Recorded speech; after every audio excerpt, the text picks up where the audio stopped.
የኢትዮጵያ ኦርቶዶክስ ተዋሕዶ ቤተክርስቲያን ለኢትዮጵያ ማለት ነው ምንድናት? ነፍሷ ናት። እንዴት? እስኪ ነፍስነቷን ያው አይታይም። አሁን አንድ ሰው አለ አናየው ውስጡን ውጭውን ነው የምናየው። የሚታየው አካል የሚንቀሳቀሰው በማይታየው የሚታየው አካል የሚንቀሳቀሰው በማይታየው ነው።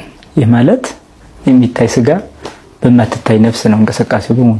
ንግግሩ ማየቱም በራሱ የሞተ ሰው የማየው ነፍስ ላይ የማይሄዱም በተመሳሳይ የማይነገሩም በተመሳሳይ ክብሩም በተመሳሳይ ሳለ ገሌ ተብሎ ይጠራ የነበረው ሰው ሲሞት ሬሳ ተብሎ መጠራቱ ነፍሱ ስለወጣች አይደል? ስለዚህ ለኢትዮጵያ ቤተክርስቲያን ምንድናት ከተባለ ነፍሷ ናት። ነፍስ ዘርታ ነፍስ ሆና ህይወት ሆና ኢትዮጵያ እንድትናገር፣ ኢትዮጵያ እንድትፈራ፣ ኢትዮጵያ እንድትከበር፣ ኢትዮጵያ እንድትኖር፣ ኢትዮጵያ እንድትለማ፣ ኢትዮጵያ ሀገር ተብላ እንድትጠራ፣ በዓለም ገጽታ ላይ ኃይሏ እንዲገለጥ፣ ይህን ሁሉ ሀገረ መንግስት እንዲኖራት፣ ጥበብ እንዲኖራት፣ ለዓለም አስደናቂ የሆነው በሙሉ በውስጧ የፈጠረችላት ቤተክርስቲያን ናት። ስለዚህ ቤተክርስቲያን ነፍሷ ናት ማለት ነው። በህግ በተመለከትን እንደሆነ ህግ አውጭ ሆና ሰርታለች ቤተክርስቲያን። ህግ አውጭ ሆና ማለት ነው። ፍትሐ ነገሥት የሚባለው ነገስታት የሚመሩበት ህግ፣ ህዝብ ምን ማድረግ እንዳለበት፣ በህዝብ ላይ መንግስት ምን መወሰን እንዳለበት በሙሉ ህግ ተሰርቶላቸው ፍትሐ ነገሥት ተብሎ ተሰጥቷል። ይሄ የተሰጠው እኮ ከዘመናዊ ትምህርት አይደለም ነው፣ ከመንፈሳዊው ነው። ከመንፈሳዊ የመጣው ግን ፍትሐ ስጋዊ ተብሎ ደግሞ ወደ ስጋ ተቀይሮ ደግሞ በስጋ በኩል ህዝቡን የሚመሩበት የነገስታት ህግ ተሰጥቷቸዋል። በፊደልም በህግም ማለት ነው። በቋንቋም ያየን እንደሆነ ግዕዝ የሚባል ትምህርት አሁን ቤተክርስቲያን ውስጥ በንባብ ብቻ የቀረ ህብረተሰቡ ያልያዘው አሁን በተጣጣሽ ቋንቋ እየተጣለ ያለው ዋናውን ቋንቋ ስለረሳ ነው። ለኢትዮጵያ ነፍሷ ናት። ሌሎችም ስላሉ እኮ ነው መግለጫዎችን እንዲነግሩኝ ብዬ ነው። በዚህ ጊዜ እገልጻለሁ። ግለጹልኝ። ነፍስ ለአንድ ሰው ያላትን እንግዲህ ቦታ አይተናል። ስለዚህ እንደ ሀገርም ስንመለከት ዘመናዊ ትምህርት ነበረ በኢትዮጵያ የሚለው መጠየቅ ያስፈልጋል። ጽፈት የሚባል ፊደል የሚባል ቋንቋ የሚባል ምን ነበር ኢትዮጵያ ውስጥ? ከዘመናዊ ትምህርት በፊት ምን ነበር? ዘመናዊ ትምህርት የመጣ አሁን ገና 50 60 ዓመታት ነው ያስቆጠረ። ዩኒቨርሲቲ የሚባሉ ትምህርት ቤቶች የመጡት አይደለም። ከዛ ቤት ሀገር ነበረች ወይስ አልነበረችም ብለን ስንጠይቅ ነበረች። ኢትዮጵያ የምትባል ሀገር ነበረች። ከ50 ከ60 ዓመታት በፊት ነበረች። ከነበረች ዘመናዊ ትምህርት ከሌለ እንዴት ትመራ ነበር? ማህበረሰብም ነበር፣ ባህልም ነበር። ጥሩ እንዴት ነበር የሚመራው?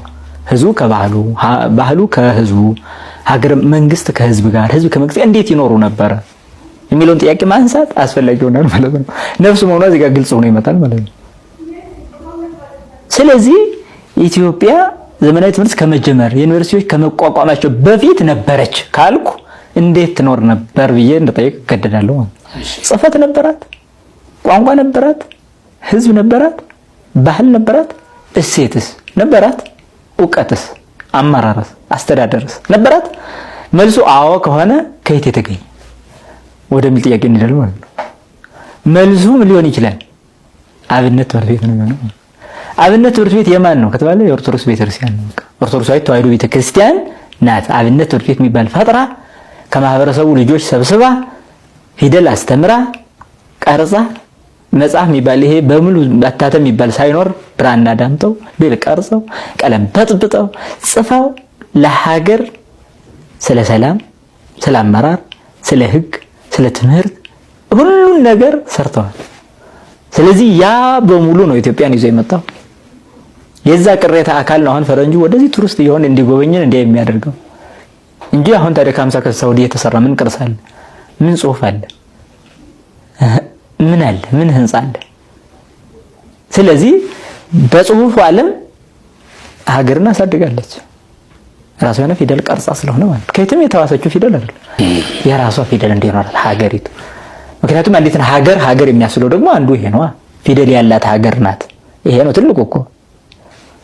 ስለዚህ ሌሎች ጀርመን የራሳቸው ቋንቋ ለማድረግ እየታገሉበት ያለ የግዕዝ ቋንቋ የቤተክርስቲያን የታወቀና ቋንቋ ነው። ሲቀጥል በምህንድስና ጥበብ በዓለም የሌለ ነገር ተሰርቷል። ይሄ የሚባለው እንግዲህ ህንጻ ከታች የሚጀመር ሲሆን ከላይ መጀመር ታውቋል። ለዛ ነው ቅዱስ ላሊበላን ብንመለከት ይሄ ሁሉ የሚጠቀሰው።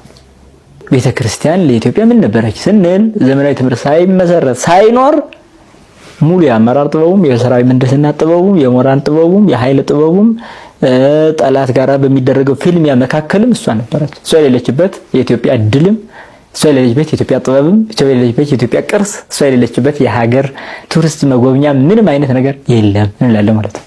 ስለዚህ እሷ ናት ማለት ነው ውስጣለች።